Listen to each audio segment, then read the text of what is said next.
ଆମର ଗତ 26/7/2025 ରେ ବାଜପୁରରେ 553 ନମ୍ବର ଗୋଟେ କେସ୍ ହେଇଥିଲା।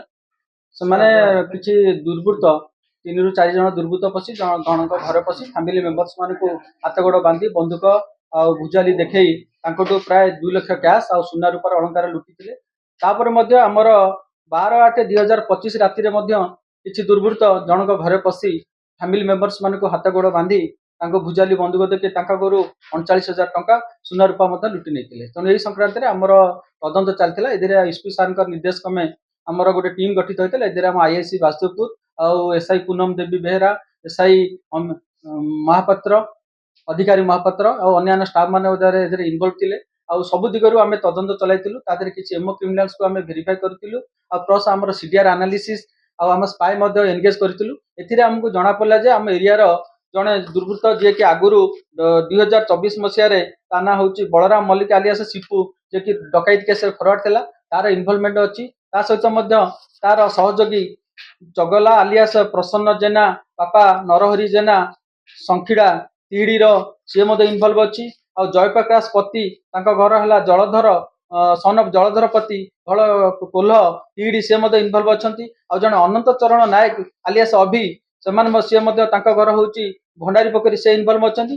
ଆଉ ବଳରାମ ମଲ୍ଲିକ ଆଲିଆସ ସିପୁଙ୍କ ସହିତ ଏମାନେ ମିଶିକି ସେଇ ଯୋଉ ଦିଟା ଘଟଣା ଘଟେଇଛନ୍ତି। ଆଉ ସେମାନେ ଜଣେ ଦୋକାନୀ ଯିଏକି ପିଣ୍ଟୁ ଓଲିୟସ ପିଣ୍ଟୁ ପୋଥାଳ ଆଲିଆସ ପିଣ୍ଟୁ ପୋଥାଳ, ବାପା ନା ଲେଟ୍ ସୁଭାଷ ଚନ୍ଦ୍ର ପୋଥାଳ, ଘର ବାଲିପଡ଼ା ପିଏସ୍ ବାଂଶଡ଼ା, ସେ ତାଙ୍କୁ ଯାଇକି ସବୁ ସୁନାଗୁରା ବିକିଛନ୍ତି। ଯିଏକି ପିଣ୍ଟୁ ପୋଥାଳ ଯିଏକି ରିସିଭର, ସେ ମଧ୍ୟ ଆଙ୍କୁ ବିଭିନ୍ନ ଗାଡ଼ି ମଟର ଲଜିଷ୍ଟିକ୍ ସପୋର୍ଟ ମଧ୍ୟ କରିଛନ୍ତି ଏ ଡକାୟତି କେସରେ। ତେଣୁ ଆମର ଯୋଉ ଟିମ୍ ହେଇ ସମସ୍ତଙ୍କୁ ଆମେ ପୁରା ଗିରଫ କରିଛୁ। ଗିରଫ କରି ପିଣ୍ଟୁଠୁ ଆମେ ଯୋଉ ସୁନା ଯୋଉ ମାନେ ଲୁଟ୍ ହେଇଥିଲା ସୁନା ରୂପା ଅଳଙ୍କାର ଆମେ ଜବତ କରିଛୁ। ଓ ଆକିଜ ମାନଙ୍କଠୁ ବନ୍ଧୁକ, ଭୁଜାଲି, ଅନ୍ୟାନ୍ୟ ସାମଗ୍ରୀ ଯୋଉଟା ୟୁଜ୍ କରିଥିଲେ ଡକାୟତିରେ ତାଙ୍କଠୁ ମଧ୍ୟ ଆମେ ରିକଭରି କରିଛୁ। ଆଉ ମଧ୍ୟ ତାଙ୍କଠୁ ଆମ କ୍ୟାସ୍ ଆମର 1,10,000 ଟଙ୍କା ଯୋଉ ଲୁଟ୍ କରିଥିଲେ ତା ଦେହରେ ବିଭିନ୍ନ ଆକ୍ୟୁଜ ମାନଙ୍କଠୁ ଆମର ତା ଦେହରେ ରିକଭରି ହେଇଛି। ଓ କାଲି ସେମାନଙ୍କୁ ଗିରଫ କରାଯାଇଛି, ଆଜି କୋର୍ଟ ଫରୱାର୍ଡ କରାଯିବ। ଗୋଟେ କଣ୍ଟ୍ରିମେଡ୍ ବନ୍ଧୁକ ଅଛି ଆଉ ଗୋଟେ ଖେଳଣା ବନ୍ଧୁକ ଅଛି। ଦୁଇଟା ବନ୍ଧୁକ ଆମର ଜବତ ହେଇଛି। ତା ଦେହରେ ଆମର ଜବତ ହେଲା ଗୋଟେ ଟୟ ପିସ୍ତଲ, ଗୋଟେ କଣ୍ଟ୍ରିମେଡ୍ ପିସ୍ତଲ, ଗୋଲ୍ଡ ସିଲଭର ଅର୍ଣ୍ଣାମେଣ୍ଟସ ଡିଫରେଣ୍ଟ ସେପର ହେଇଛି।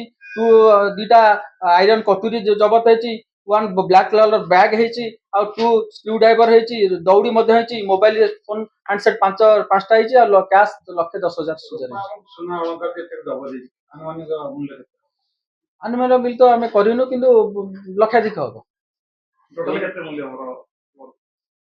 ଲକ୍ଷାଧିକ ମୂଲ୍ୟର ହବ। ଆମେ ଏକ୍ଜାକ୍ଟ ମୂଲ୍ୟ କହିପାରିବା, ଲକ୍ଷାଧିକ ମୂଲ୍ୟର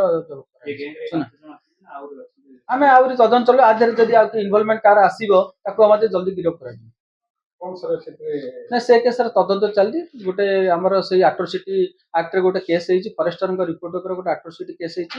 ସେ ରେଜଙ୍କ ନାଁରେ ଅଭିଯୋଗ କରିଛନ୍ତି। ଗାଳିମନ୍ଦ କଲିକି ତାଙ୍କର ଜାତିଆଣ ଆକ୍ଷେପ କଲେ, ସେ ଆମର ତଦନ୍ତ ଚାଲିଛି।